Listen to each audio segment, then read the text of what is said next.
The first 15 minutes of a game are the most important. They leave a lasting impression on the player, but more importantly, they let you know everything that you should expect from the rest of the game.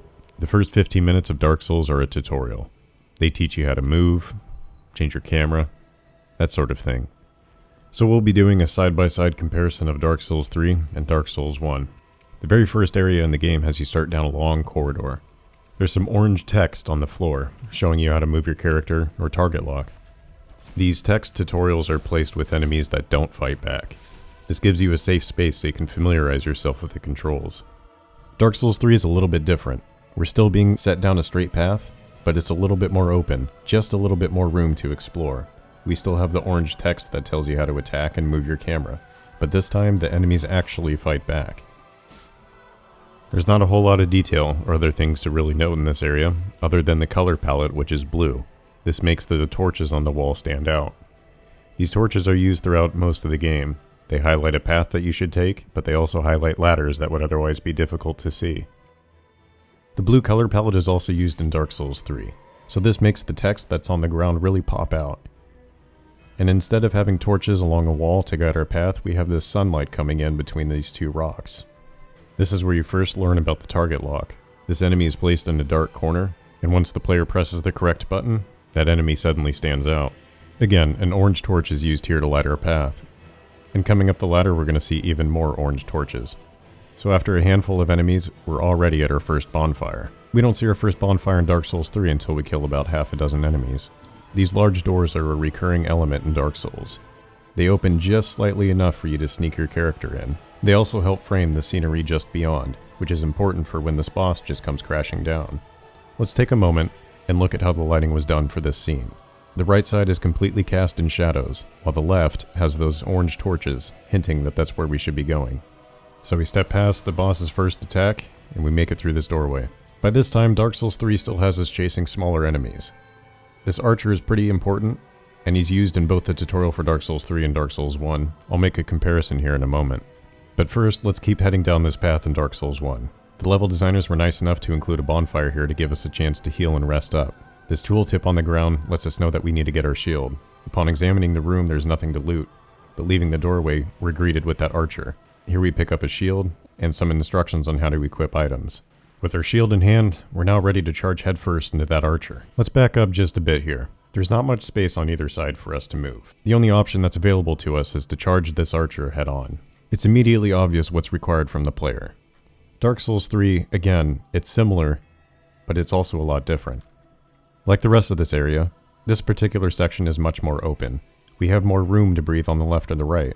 We also have branching paths that come out and meet up on the other side of this arch. So instead of being funneled down a corridor, there are multiple entrances to this archer. So what happens when we charge the archer in Dark Souls 1? Well, he tucks tail and runs away. When doing this, we come across another item that we quickly pick up. This does two quick things that aren't immediately obvious to the player. The first is it gives us a weapon to attack back with. The second is it equips us for the boss fight that's about to take place. We finally get that sweet revenge. We can compare this with Dark Souls 3 right now. So as said previously, the space is much more open, which hurts the impact that this archer would otherwise have. Instead of using this enemy to teach the player, like in Dark Souls 1, he's just kind of viewed as someone else to kill. He doesn't run away. He doesn't give you that satisfaction of chasing him down and then killing him. He just stands there and shoots arrows, waiting for you to kill him. Once we get our weapon in Dark Souls 1, we run up this flight of stairs and seek revenge on that archer that was giving us trouble a second ago.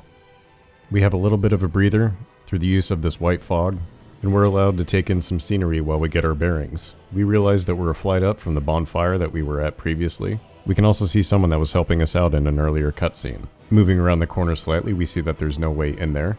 And after heading down the stairs, we realize that this is just a shortcut to the bonfire. So we backtrack a bit and move up the stairs. Son of a bitch! Okay, so you're definitely supposed to dodge that. But when that boulder comes crashing down, it breaks a hole in the wall for us to check out. We have a quick chat with the NPC here. He gives us our first healing item, and he also gives us a key to progress. We head up the flight of stairs that boulder came down, and we use the key on the door just beyond. Stepping outside of that corridor brings us to the first view we have of the outside world. Again, the framing here is incredibly important. The wall in front of us is crumbled just enough to highlight the structure in the background, which in our case is our goal. Dark Souls 3 also uses similar framing to highlight our goal. But instead of a crumbled wall that reveals our goal, Dark Souls 3 uses terrain. Once we cross over this crest, we're greeted with this huge tower off in the distance, highlighted by swirling clouds and the sun just beyond it. Moving forward just a bit more, our eyes are immediately drawn towards these torches down at the bottom. Our old friend makes an appearance again. So back in Dark Souls 1, we're feeling a little bit more confident, so the game decides to throw more enemies our way. These guys are quickly dispatched, and now we're brought to the boss fog gate. So up until this point, the game has taught us everything that we need to know. We know how to roll, we know how to move, we know how to attack, we also know how to heal, and how to block. Many players who played this for the first time attempted to fight the boss at this area. It was very clear that they were completely underpowered and were not equipped to tackle this boss. That's what makes this next segment so powerful for them. The tooltip right before the fog gate instructs the player how to perform a plunging attack. This plunging attack creates a mass amount of damage, giving the player a huge advantage over the opponent. From there, the boss fight is much easier, only requiring a few quick hits to achieve victory.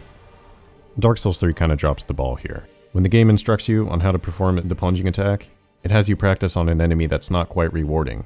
This enemy was clearly set up for you to practice the move on. It doesn't give you that sense of achievement that you overcame a previous obstacle.